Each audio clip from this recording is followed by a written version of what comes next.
جب ہم نے بائیکاٹ کیا چیزوں کا تو افسوس تو یہ ہوا کہ ہمیں جو کہتے تھے کہ انہوں نے آج تک کیا کیا ہے، ان لوگوں نے کیا کیا ہے، ان لوگوں نے تو ایک بسکٹ کا پیکٹ بھی نہیں بنایا پاکستانی، اور وہ باہر سے لنڈے کا لا کر ہمارے اوپر یہ تھا کہ ہم بڑے ترقی یافتہ لوگ ہیں.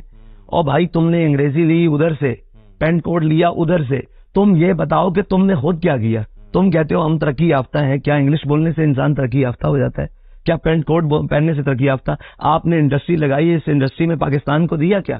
میں پاکستان کے تمام انڈسٹری سے یہ سوال کرتا ہوں کہ آپ نے پاکستان کو دیا؟ جب ہم نے چیزوں کی فہرست اٹھائی تو وہ تو پاکستانی ہے ہی کوئی نہیں، وہ تو سارے لیبر برادر کی ساری چیزیں، آپ لنڈے کی چیزیں ہمارے اوپر لا کر روب داب بٹھایا ہوا تھا کہ ہم بڑے پڑھے لکھے ہیں. کیا آپ نے پڑھا لکھا کیا ہے اس ملک کے ساتھ؟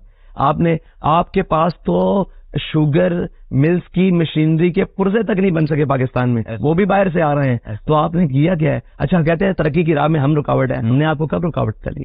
آپ بتائیں کہ آپ کی یونیورسٹی کے باہر آ کر میں نے کبھی جناب کوشش کی ہے کہ جناب یہاں یہ کیا جائے وہ کیا جائے؟ بلکہ آپ نے آ کر ہمارے مدارس میں کہا کہ دنیاوی تعلیم پڑھائیں. ہم نے کہا چلے ٹھیک ہے، ہمارے علماء نے کہا پڑھاتے ہیں، ہاں پڑھاتے ہیں اور پڑھا رہے ہیں، انشاءاللہ پڑھائیں گے. لیکن مسئلہ یہ ہے کہ آپ تو ہمیں دنیاوی تعلیم پڑھانے آتے، آپ کی دنیاوی تعلیم کہاں ہے؟ آپ نے اس ملک کو کیا دیا ہے؟ مجھے یہ بتائیں کہ 25 کروڑ عوام میں بچے اس وقت کم از کم یونیورسٹیز کالجز میں کم از کم 6 سے 7 ملین بچے تو پڑھ رہے ہوں گے پورے پاکستان میں، تقریباً اتنے بچے ہیں کالجز یونیورسٹیز میں. کیا یہ تمام نظام مل کر پاکستان کو ایک اکانومسٹ نہیں دے سکا جو پاکستان کی معیشت کو سنبھال لیتا؟ کیا یہ 60-50 لاکھ کے سسٹم میں کوئی 10 بندے ایسے نہیں دے سکے جو پاکستان کی معیشت کو سنبھالا دے سکے؟ اور بھاشن ہمیں دیتے ہیں. یہ عجیب بات ہے، بڑا گہرا سوال. کیا کہاں ہے وہ سارا سسٹم؟ بھائی یہ سب صرف ایک طبقے کو نکر پہ لگانے کے لیے اور ایک چیزوں کو اپنے وہ کیا کہتے ہیں اپنے برے اعمال پر پردہ ڈالنے کے لیے ٹھیک کو بھی غلط کہہ دیا ہے اور کھڑی سبز فصل کو بھی اپنے سوکھے کے لیے اس کو جلا کر رکھ دیا.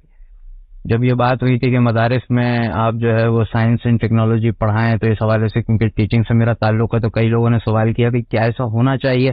میں نے کہا بالکل ہونا چاہیے، آپ کر دیں ایسا، لیکن اس شرط کے ساتھ کر دیں گے یونیورسٹی میں درس نظامی پڑھاؤ، رکھو آپشنل وہاں پہ، جس کو کرنا ہے وہاں پہ عالم دین بھی بنے. اب ایک آخری سوال ہے، یہ عوام کا سوال ہے، کیونکہ یونیورسٹی اسٹوڈنٹ سے جب ہم بات کرتے ہیں تو ہم دیکھتے ہیں کہ ان کا جو ایک مائنڈ سیٹ ہے، جو ان کا ایک پرسیپشن بنایا گیا ہے وہ یہ ہے کہ اگر کبھی کسی دن اس ملک کی حکومت مولویوں کے ہاتھ آ گئی تو بھائی تمہارا ایٹم بم جو ہے وہ بن جائے گا ایک عذاب، کیونکہ یہ تو بات بات پہ دھمکی دیں گے، ہم اس پہ ایٹم بم مار دیں گے، ہم اسرائیل پہ ایٹم بم مار دیں گے، ہم امریکہ پہ مار دیں گے.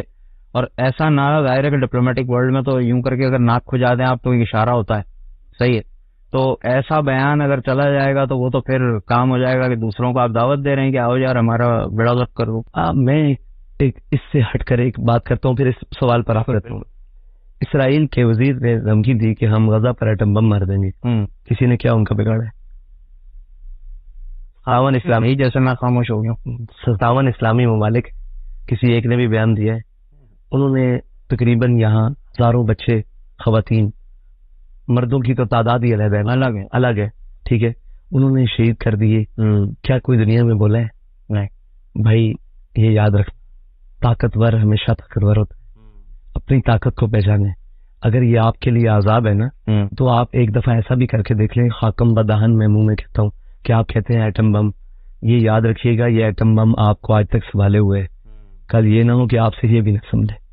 اپنی طاقت کو پہچانے اور اپنی طاقت کو کہتے ہیں نا کہ جیسے ہاتھی کو اپنی طاقت کا اندازہ نہیں ہوتا، پاکستانی قوم کو بھی اپنی طاقت کا اندازہ نہیں ہے، اپنی قوم کا اندازہ نہیں ہے.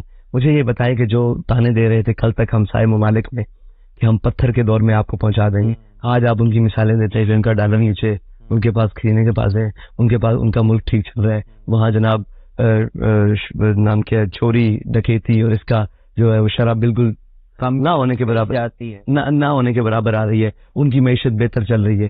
تو وہ کس بنیاد پر چل رہی ہے؟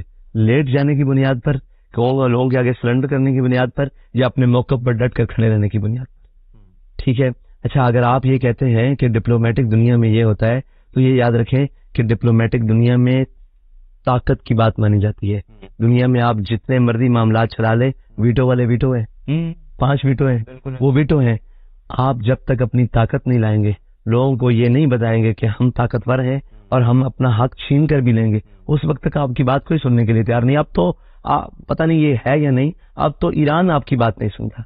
آپ ڈپلومیٹک دنیا کی کہاں بات کر رہے ہیں، وہ اوپر والی جگہ پہ بات کر رہے ہیں اور کہتے ہیں کہ مولویوں کے ہاتھ میں ایٹم بم آ گیا. تو یار 76 سال میں آپ کے ہاتھ میں ہے، آپ نے اس سے نے آپ کی حفاظت کرنی تھی، آپ سے اس کی حفاظت نہیں ہو رہی. اب تو ہمارے پاس یہ بھی ایک دفعہ پروگرام چل چکا ہے کہ اس ایٹمی پروگرام کو بیک رول سرنڈر.